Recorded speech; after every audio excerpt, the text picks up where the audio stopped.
Hi, HR Nation. It's Chris Rainey. Welcome to HR Leaders, the show where we interview today's most successful and innovative HR practitioners 5 days a week.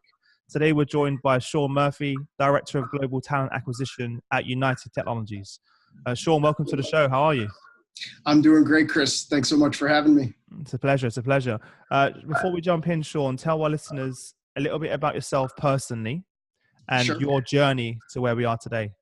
Absolutely. So I am currently the Director of Global Talent Acquisition here at United Technologies Corp. This is my 20th year of professional time in seat. Wow. My first 12 years with a human capital agency, if you will, and we focused on all elements of talent acquisition, talent attraction, outsourcing services. And it was through those engagements that I was essentially recruited to United Technologies, where I sit today. They were one of my largest customers. And I was asked at the time to essentially build and stand up a global talent acquisition platform really from nothing. So it was a bit of a white paper opportunity, if you will. And this was back in about 2010 when we had the opportunity. Our organization predominantly supplies aerospace and smart buildings technology. We were coming out of the aerospace downturn, if you will. So we had this massive opportunity for company growth, and we needed to have a corresponding recruiting program to support that. So over the past almost 9 years of being here at UTC, literally built a team from myself all the way up to where we sit today, which is a global organization with 5 separate business unit operating recruiting teams. And we are now in the throes of expanding globally and bringing both recruiting technology and processes to all of our international locations. Amazing. Exciting times. It's quite rare that I still speak to people that have been in an organization for so long as well, which sort of the average seems to be like 2 years now. And it's actually getting lower and lower and lower every year as well. What do you think has kept you engaged in the business for the past 9 years? Sure. Great question. And I do feel that being here almost 9 years, going from, the new guy on the block after 12 years external to now being here probably as one of the more senior folks. I think it was the opportunity. I've probably held 5 or 6 chairs in the 8 or 9 years that I've been here. They've all had increasing levels of responsibility, and every single time was a new and fresh challenge. And I think that's really what I think draws people to this organization and this type of work, right? It's just larger, more complex opportunities. And if you are successful in those, you get handed more. Yeah, and that's advice for anyone listening, right? That you have to give your employees that ability to move into new roles and challenge themselves, because they're not going to stay engaged otherwise. I was just going to add to that I think when you go seek out the tough jobs, right? Not everybody wants to raise their hands for those. If you seek those out and you happen to be successful in tackling those, then you continue to get these larger, more complex opportunities, right? Part of it, I think, is going out and looking for those opportunities. And if you find them and you stick with them, right, I think you'll have that opportunity to change within the business and have a longer term career at one or two places. And by the way, you are completely right. That's a common, I've done over 100 of these episodes, and that's a common trait amongst the successful leaders.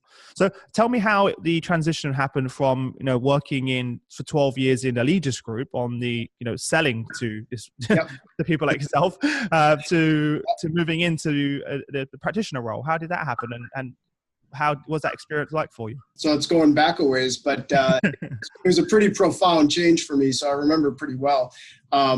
So I was in largely a business development role for talent at the time, right? So I was selling, if you will, to large global organizations like United Technologies, which is how I got to this chair. But you kind of learn to run very quickly in an agency, right? I think you had to kind of eat what you kill, as we used to say. So I think it built a really strong foundation of, I think, ambition and hard work, right? And as you're able to, I think, grow in an agency type environment, you start to mature a bit in my mind, because I think the work is somewhat linear, right? I mean, your world is mostly dictated on how many sales you can generate, regardless of whatever it is you're selling. We happen to have been selling human capital. At the time, I was the senior account executive for United Technologies. So where I sit today was my biggest customer.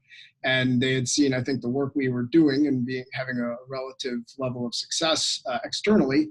They made the ask if I personally would be interested in coming in-house to replicate that work, because they desired to essentially move the model from kind of a buy to make, if you will, from a talent attraction and acquisition perspective. Was it nicer because I hear this a lot from people that have made that transition like yourself, was it nicer that you actually got to stick around and see the results from your work? Yeah, that's one thing that you don't really get to see when you're doing it for an organization. That's a great question. So yes, I think it's great to see the fruits of your labors, but I think it also it forces you to live with some of your decisions as well. So both sides, right? Exactly that. We talk about like endurance, right? So you may have a flashy decision that seems to take well in year one, but by year two, that decision's being rethought and needing to be recalibrated. So you need, like I said, to live with that and have the humility to understand some things may not have worked and have to go back and readjust the plan. So where we are now then, what's sort of the biggest challenge that's facing you and the team, and where's the sort of biggest area for improvement? So we are we're going through a massive HR transformational journey that really is affecting, I think, our technology, our people, our processes. I mentioned earlier that we're having a lot of global deployment activity surrounding that. So we are literally shifting how we do work in HR, right? We're essentially revamping our HR business partner model. We're bringing in what we'd like to call HR strategic recruiting partners, right? That hopefully become more consultative to the business and really provide, I think, a step up in value add to the HR offering. In doing that, we're bringing better technology to the forefront, and we're essentially shifting work off of HR business partners' plates over to strategic recruiting partners. So really just taking a hard look at how we organize around HR work and ensuring we've got the right expertise doing the right work. And what's driving that change? Great question. I think we had been running a bit of an antiquated HR model where essentially most of our generalists were doing everything. They were doing generalist work. So that would include all of the talent attraction and acquisition, all of the talent modeling and the myriad of generalist work that comes with that. But it wasn't effective, right? It wasn't strategic. So we knew we had to make a shift, as many companies do, right? As many companies already have, and also implementing communities of expertise and shared services models to complement that. So many organizations are currently going through a similar transition, like yourself, sort of digital transformation, if you want to say that as well, but also just updating the processes and the model itself. It's such a mammoth task. For everyone listening, where do you start? What are the first steps that you guys have taken or are taking to start this? That's a great question. I mean, we're probably 4 years into the journey now. And wow. I think we'd probably say we've got another 4 years to go because it is a true marathon approach. I think clearly getting commitment from the top of the house, from our CHROs down that we need to revamp the model. I think we've made a decision that we've had a lot of heritage technology in HR that needed to be revamped. So as you bring in some of these new technology platforms, it's a natural desire to have the organizational change come with that. However, we've tried to do that in parallel because normally you should be designing your org and processes and then letting your technology follow that. So our approach has been to do a little bit of both at the same time. So it was essentially getting, like I said, top of the house approval to go do this, build a business case, and then set forward with both a technology and an org redesign plan. We always hear people say that, get the buy-in from the top. It makes sense, obviously. So when you had to go and make that case, what were some of the sort of challenges looking back? Is there anything you would have done differently? And what are some sort of challenges that you faced in doing that? So I think we always try to start with the customer in mind with those conversations. And, you try to lay out, what does success look like in the future state and essentially getting that buy-in, right? Because if those who we're serving don't believe in the mission, then they'll never support it regardless of what's delivered. So I think we tried to take that approach from day one is sit down, have those consultative conversations and get the buy-in of what do they believe it will take to serve them better, right? Because HR at the end of the day is a servant operation for, we provide high level strategy, but at the end of the day, we've got customers that we tend to. So ensuring that they bought into the vision and they can help craft a bit of it, and then taking that and the case and the approvals and then going to build out the strategy and keep them informed along the way. Was there part of it that you made sure that they had some ownership of it? Because I think that's also important, that they feel that they also have some ownership as the leadership team. So otherwise they're not really going to be truly engaged. Yeah, so we usually conduct highly detailed gate reviews of any of these large scale enterprise transformation projects. Customers are at the table for every one of those reviews, right? At the end of the day, we need their sign off as much as internal HR sign off that what we're deploying makes sense for them. Yeah, so, that's important. I think if we don't do that, right, and we spend a year planning something and we deliver and it misses the mark, then we failed in providing that service to them, right? That's exactly why I asked you that question, because I hear that happen far too often, that you spend so much time doing that and then you bring it to the table and you're like, oh no, actually we have to change everything and go back to the drawing board, and you've just wasted 6 months. Exactly. I see that happen quite a lot in my career, speaking to people like yourself. So we've got the buy-in now, right? We've set the plan. What's next? What's the first steps that you took to rolling this out? So we're a very large organization, right? We're about 200,000 plus employees globally. We needed to take a look at where it makes sense to deploy these changes, right? There always needs to be a starting point. So we spent a fair amount of time kind of mapping out where the need was greatest, right? And where we think we can get the most support for some of those initial pilot deployments. So we literally built a global roadmap, right? And we built out kind of country prioritization on who would be first to receive the technology, the org redesign, all of the change management that went along with that. What was that based on then? Was it based on where your customers are based, or where the majority of your employees are? What was the criteria? Sure. So some of the criteria was certainly volumes of employees, right? We've got a fairly disparate geographic footprint, right? So you have to look at geographies that have an inclusive amount of our major business units, right? We wouldn't want to go to a location that only served 2 of 5 major business units. So we earmarked, I think, say top 10 priority countries that had that kind of critical mass. And then we went line by line to ensure that did we have the maturity of HR resources in country to take on some of these tasks, right? So we started with that plan. Actually, we still held to that plan 4 years into the journey. We're getting to a point now where we've tackled, I think, most of the major locales, and now we're trying to look at what we'll call rest of the world implementations, which are smaller or secondary geographies that may not have that critical mass of all of our major business units represented. Maybe the HR volumes and transactions aren't as demanding as those top 10. In terms of the implementation, what does that look like? Are you focusing on, obviously you're doing something interesting because you're both embedding the technology at the same time as you're training and developing your leaders and the new processes and et cetera. So you're doing both at the same time. How do you manage that? When we started the journey, we had very intensive global design sessions, right? Where we had all of our executive stakeholders globally around the table to say, what do we want these tools and processes to look like? Right? What makes sense? What's strategic for the business? What is also manageable from a deployment perspective?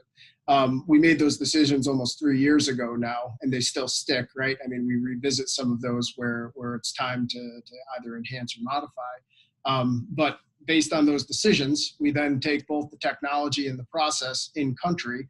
And at this point of the implementation plan, we are essentially delivering the technology, 6 months ahead of time, and giving each country roughly about 6 months to prepare or operationalize for those changes, right? So understanding what the new technology looks like, revamping the operating model, right? Talk about work placement, shifting work from, say, an HR business partner's desk to a strategic recruiting partner's desk, or to a center of expertise or an HR shared services organization.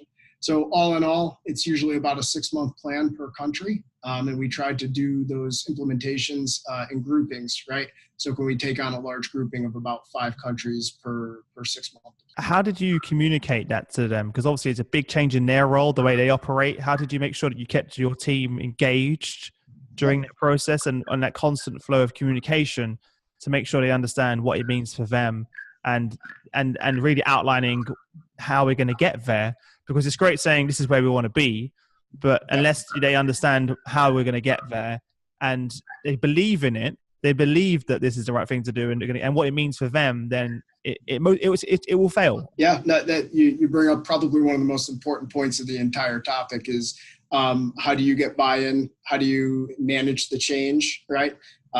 People by nature are reluctant to take on major change, especially in the workplace. So, I won't say we're perfect, right? I think we're still learning 4 years into the journey, but some of our lessons learned are communicate. You can't over. And then some more and some more. Exactly. I think when I personally go into country to conduct these implementations, I think you try to come in with a student mindset, right? You try to abandon what you already know and try to listen and learn first, right? Kind of seek first to understand. So let the folks locally tell you how things operate, right? Get a good appreciation for what's working today and what isn't. And adjust some of your implementation strategy to accommodate the things that are working, right?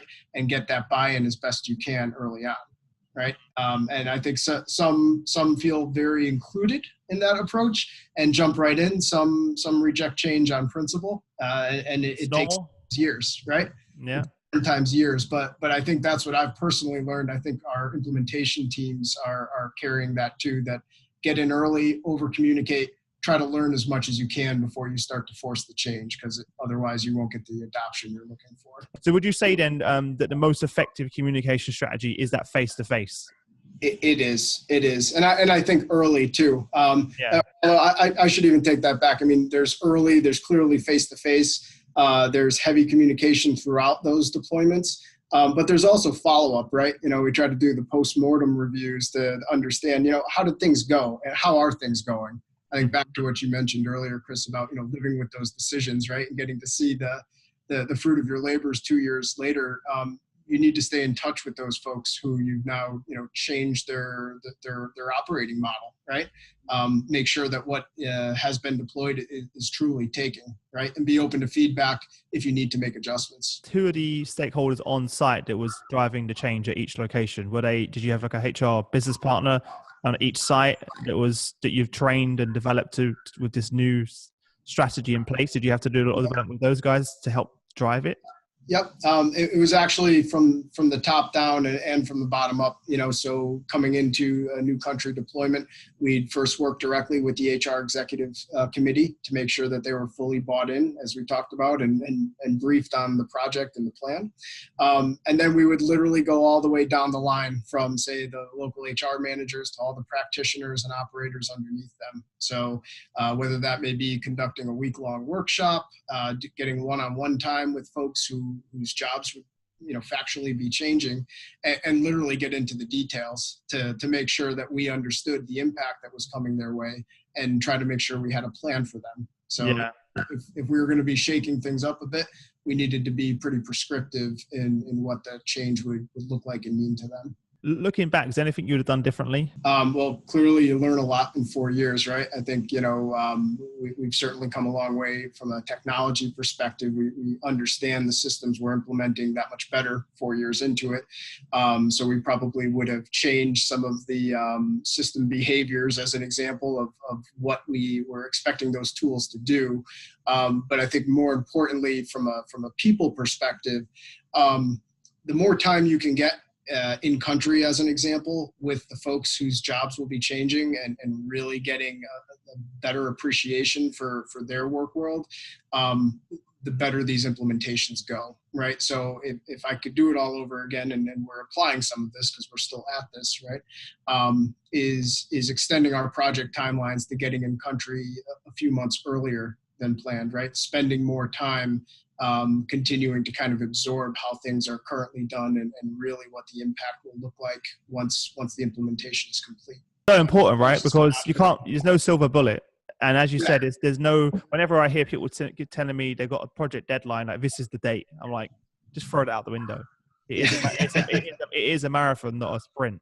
It is. Every single person I spoke, despite all of these communication tools that exist, whether it's, Zoom meetings or Skype calls or teleconferences, etc., nothing replaces getting in country and being there face to face. There's no easy way to do it. Whenever I speak to leaders going through transformations, they're like, Chris, I'm going to be out of the office for 3 months, and I'm literally going to be I'm going to every single site all over the world to sit there. And that's the only way that we can guarantee, or say not guarantee, but we can improve the fact that we retain our leaders, our leadership team, that we increase engagement, and we make sure that we provide tools and resources that these people need to succeed. If you don't do that, then you're going to fail. You can do all of the communication you want by email and by different communication channels, but unless you sit down face to face, or your leaders sit down face to face with their employees and make sure they understand what it means for them and that they're engaged in the process and they believe that this is the right thing for the business and what this means for our customers and what it means for our organizations, you're going to fail. Looking back at the sort of 4-year period, do you feel like you've made the correct choices from a technology standpoint? Because it's evolving. Think about where we were 4 years ago to where we are right now. The landscape's completely changed and shifted. It is. So how, as a leader in this field, how are you making sure that you guys have the most up-to-date tools that can help you and your candidates have the best candidate experience, but also internally to ensure that you have the best technology available to you? That's a great question. It's one we ponder here all the time, right? Because when we're on these years-long implementations. What we committed to delivering 4 years ago may be antiquated by the time it actually hits the market. That's what I mean. Yeah, especially in talent acquisition. So. Part of my department's sole focus is to keep an eye on the talent acquisition technology space, right? Try to stay current through, various networking organizations, and quite frankly, take on a tremendous amount of demo opportunities to take a look at the latest and greatest, whether it's a chatbot or AI or RPA technology that can be inserted into our enterprise platforms. I would tell you, I think that once again, this is probably a journey, not a sprint for a company our size. I think we are implementing, all of our foundational technology in the space. The AI opportunities are endless, in my opinion, in the talent attraction and acquisition industry. I think there's a new offering every day and a half. New shiny, you have to avoid that new shiny object every day. Exactly, you really do. So I'm a little bit old school in that I still believe that the very best talent attraction strategy for a company is have the very best recruiters you can install within your organization. And I think all that technology is just empowering them. Yeah, exactly. It's on top. I think that's, again, I'm glad you said that, because that's another thing that I see people making mistakes around, is that this is not going to solve your problem. It's like, this is then empowering those guys that in your organization to do a better job and perhaps spend more time on more strategic work, because you perhaps automate some of the process, etc. Exactly. So yeah, it's not the other way around. It's not there to replace. It's not there to replace, or or for you to save some money.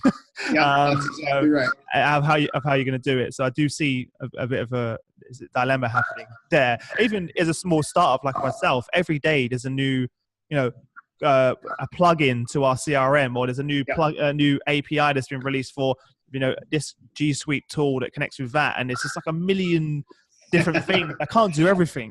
Yeah, that's right. And a lot of times, and I'm sure, like most companies, actually I know large companies do this, you end up investing in it and not even using it. Yep, that's exactly. And I see it all the time. Like, people invest heavily in these technologies, and I'm like, what are you actually doing with that? And they're like, well, no one's really doing anything with it. Exactly. I think that's a dangerous place to be too. I mean, we've had to detangle a lot of these, like I said, antiquated, softwares and systems we've had in place for 6 years, 10 years that were great ideas back then, but they really never took off. So when you have to buy, these types of assets for an enterprise of our size, you want to be really particular about, what makes sense and what's going to have some longevity, right? Based on your own technology roadmap. So we participate in all the user groups. We're offered often. I'm sure every minute. Exactly, right. Opportunities to demo a lot of these, tools, the latest and greatest, and then promising to deliver the dream for you too as well. Exactly. So I think we'll continue to do some additive solutions to our foundational platforms, but we're being careful and not trying to jump the gun, because it seems like whatever we'll purchase today will be replaced within 6 months. What about within a lot of leaders, especially in your role, big focus of theirs is obviously the candidate experience. So what initiatives have you put in place to improve the candidate experience over the past few years? Yeah. Great question. So candidates king, right? Candidates number one in the talent acquisition space. We've tried to build all of these new systems that we're implementing with candidates in mind, right? So some very simple things, right, that we've employed. We took our job application process as a good example, right? Our legacy systems that we've been retiring in favor of these new implementations used to take 15, 20 minutes to complete an online job application at our organization. Our new tools, you can typically do it in about 3.5 minutes, right?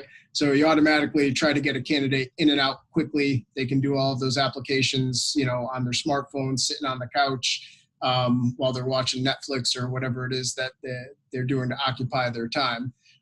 We only try to employ a heavy barrage of questions and screenings as we get deeper into an actual vetting process, right? We get millions of applications just based on the size and scope of the organization. So we try to just get people in to the applicant portals, get the information they need quickly, and give them some confidence in what they're applying against and let them go on their way. And we only try to start digging in more deeply if we actually have some real desire to vet them further, right? I think that's one of the greatest things you can do from a candidate experience perspective is make it simple. You mentioned some of it, but you mentioned the original timeline to fill something in was how long? Like half an hour, did you say? Sorry? About 15 to 20 minutes. 15 to 20 minutes. So what exactly has changed that you've gone from that to 3 minutes? Like what specifically changed in the onboarding process? We literally just exploded our old process and built up a much leaner process. We removed most of our front-end compliance questions. We were a bit smarter about the language that we would use to present the questions to make them easier to get through. We also looked at all the redundancy of how much we were just asking a candidate to provide us and recognizing that behind the scenes, we weren't really doing enough meaningful work with that data. So if we weren't using it, why were we looking for it? It's a common one, right? Collecting it for the sake of collecting it and not...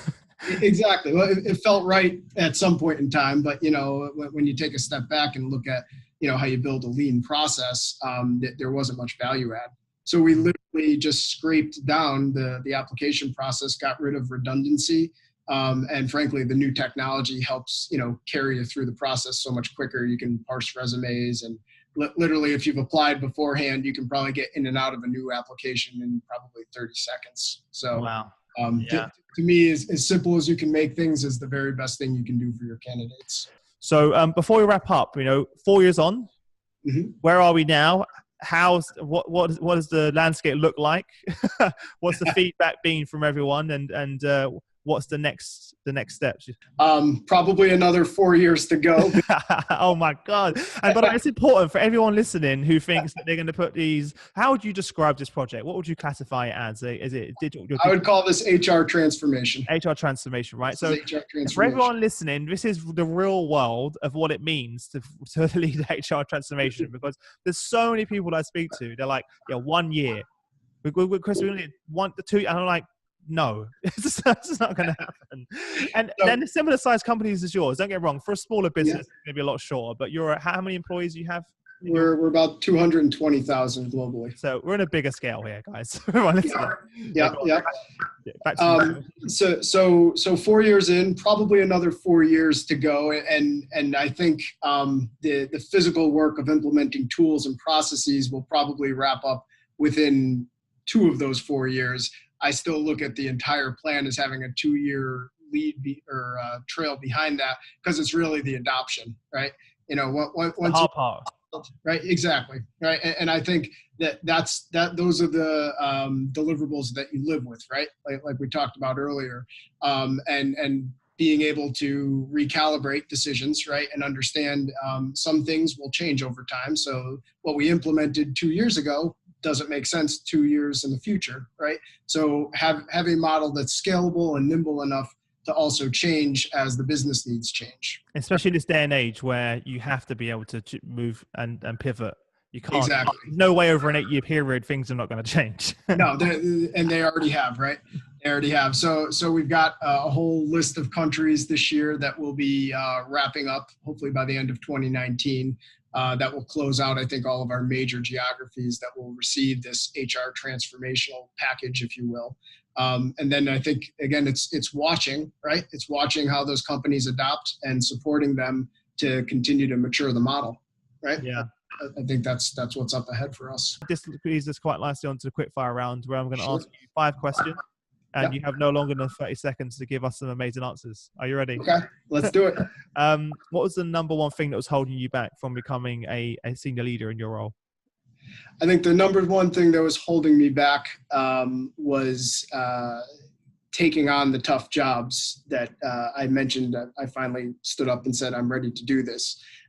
There's a little bit of fear factor, I think, naturally in stepping up to take on something like what we just discussed. But by the time I was ready to do so, it certainly worked out and, led me to the work we're doing here today. Fantastic. And what's the best piece of business advice you've ever received? Best piece of business advice is build your network. I know it's a common response, but your network is really everything in the business world and will take you places and either help you or hurt you if you don't nurture it the way it needs to be nurtured. Yeah. And if you've not already done that and it's not obvious to you guys, you'll thank us later. So, what's the one book or some books you'd recommend to our audience and why? My favorite business book is called Execution, The Art of Getting Things Done. It's by Larry Bossidy. I think he's the former CEO of Honeywell at the time. Favorite book, super simple read, really talks about just that. How do you get things done in a large corporate setting? And I think it's straight talk. It cuts to the chase, and it's probably the most important business focused book I've read to date. Yeah. I think I can give a shameless plug to it. It's on my desk here. Yeah, exactly. It's important to you and it's right there if you ever need to reflect to it. So definitely link that in the description for everyone. Could you share some internet resources that you use to stay up to date with current events? If we go on your browser, or your phone, what are the most common sort of websites and apps that you use as well? Sure.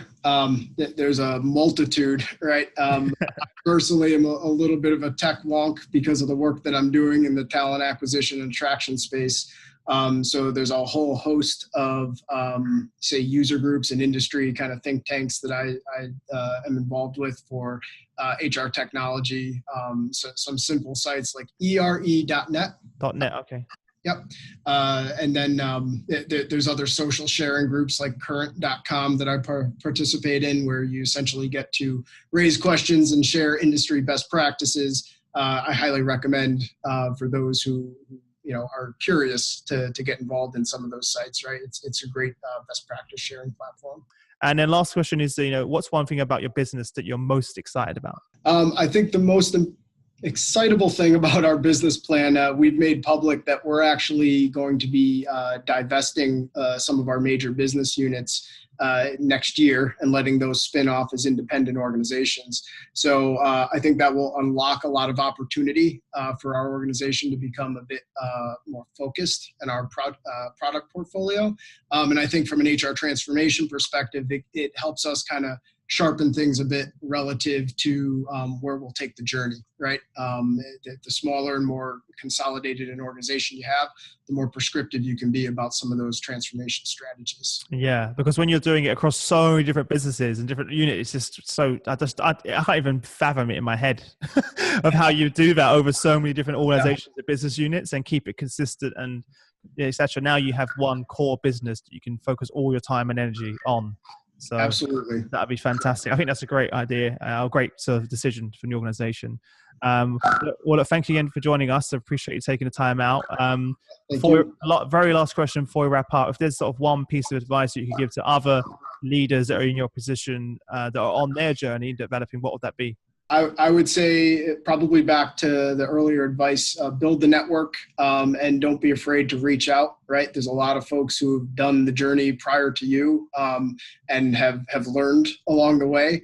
And I think it just takes a little bit of humbling, on your own part to say, I can be vulnerable enough to pick up the phone, get some advice from either a colleague or, a superior, and that should help serve you well on your own journey, right? Yeah. There's been times where I've racked over a decision for months and I've just picked up a call and had a conversation with someone and I'm like, yep, that's how we do it. Go. Exactly. So we need more of that. We need more. And if anyone have any questions, what's the best way for them to reach out to you? Feel free to find me on LinkedIn. It's probably the very best place. I'm fairly active on it, and we'll get back to folks right away, and happy to network on any of the topics we discussed or in HR in general. Fantastic. Well, guys, if you head over to hrdealers.com, as always, you'll find the show notes from the episode. Everything we're talking about will link in there as well, all the resources. Sean, thank you again for taking the time out to share your experience with our listeners, and I wish you all the best until we next speak. Maybe we'll speak again in 4 years to see where you are. That would be great. I appreciate the opportunity to be here, Chris.